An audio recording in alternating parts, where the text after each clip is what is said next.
सरकार ये कह रही है कि हमको पूरे इलेक्शन एक साथ करा देंगे हम, एडमिनिस्ट्रेटिव कन्वीनियंस, इकोनॉमिक वायबिलिटी। तो अगर कॉन्स्टिट्यूशनल रिक्वायरमेंट्स अगर फाइनेंशियल और एडमिनिस्ट्रेटिव कंसिडरेशंस पे होगा तो ये तो अलग कॉन्सिक्वेंसेस होंगे, इसके एब्सर्ड कॉन्सिक्वेंसेस होंगे। तो फिर अगर आप ये बोलेंगे भाई सिविल सर्विस काम नहीं कर रहा है, पुलिस काम नहीं कर रही है, निकाल दो। जुडिशरी में बहुत से केसेस पेंडिंग है, जुडिशरी को बंद कर दो। तो ये ऐसा नहीं हो सकता है। इसीलिए ये जो वन नेशन वन इलेक्शन की बात नरेंद्र मोदी 2019 से कर रहे हैं, 2019 में जब उनको दोबारा कामयाबी मिली तो उस वक्त ऑल पार्टी मीटिंग हुई थी पार्लियामेंट की, लोकसभा की लाइब्रेरी में। उसमें तमाम पार्लियामेंट में जितने एमपीज थे, लोकसभा राज्यसभा के, उनके पार्टी के लीडर्स को बुलाया गया। उस मीटिंग में मुझे अच्छी तरह याद है कि मेरी पार्टी और लेट हमारे जो सीपीएम के लीडर सीताराम येचुरी, हमने इसकी मुखालिफत की थी। तो नरेंद्र मोदी का पूरा गेम प्लान यही है कि नेशनल पार्टीज रहें और दूसरे तमाम रीजनल पार्टीज, छोटे पार्टीज हमेशा के लिए खत्म हो जाएं। आप देखिए कि अगर नेशनल इलेक्शन होगा तो मुद्दा नेशनल होगा, रीजनल इलेक्शन होगा असेंबली का, विधानसभा का, तो रीजनल मुद्दा होगा। नरेंद्र मोदी ये चाहते हैं कि रीजनल मुद्दा कभी बने ही नहीं।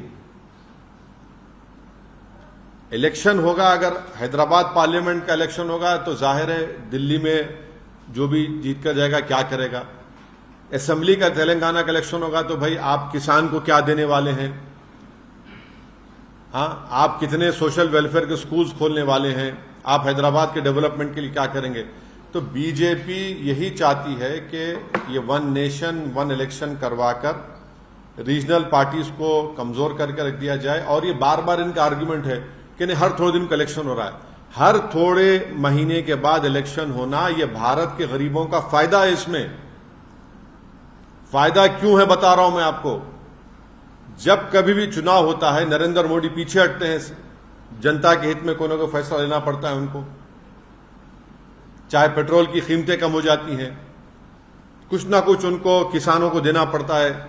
तो ये इलेक्शन होना जरूरी है, क्योंकि जो भी सरकार होगी वो हमेशा अपने खड़े भी रहेगी जनता की खिदमत के लिए।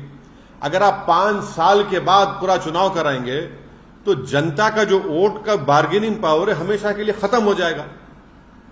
अब हरियाणा को चुनाव हो रहा है, महाराष्ट्र को चुनाव हो रहा है। नरेंद्र मोदी ने कितने मर्तबा जाकर महाराष्ट्र में इनॉग्रेशन किया बताइए, कितने मर्तबा जाकर ये डेवलपमेंट वो डेवलपमेंट का काम मैं कर रहा हूं, फाउंडेशन डाल रहा हूं।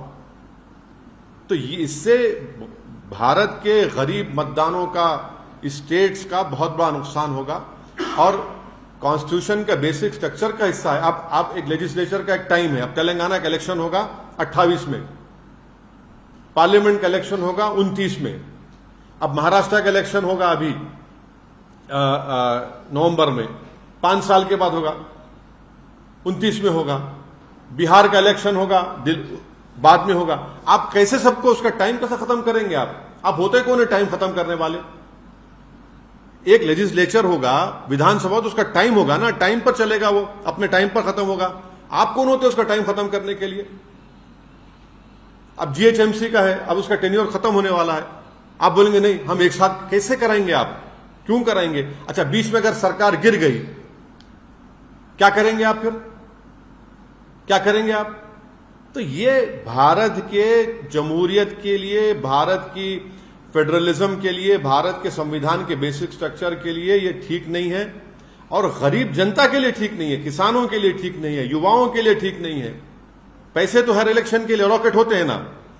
विधान अब बिहार का या हरियाणा का हो रहा है, उसके लिए तो कश्मीर का हो रहा है तो पैसे अलॉट हो रहे हैं, महाराष्ट्र का होगा पैसे अलॉट होंगे और फिर उसके बाद झारखंड का पैसे अलॉट होंगे।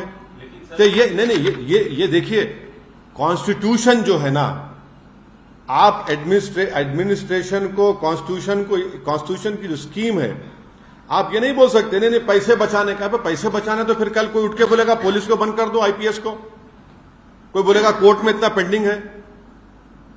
कन्वीनियंस के ऊपर ये सब नहीं करेंगे ना। कॉन्स्टिट्यूशन चलेगा तो कॉन्स्टिट्यूशन प्रिंसिपल्स के ऊपर चलेगा। तो बेसिकली नरेंद्र मोदी सिर्फ, क्योंकि बीजेपी की आइडियोलॉजी आरएसएस की हमेशा ही रही है कि वो रीजनल पार्टीज को नहीं चाहते, इसीलिए वन नेशन वन इलेक्शन का एक मार रहे हैं तुग्गा।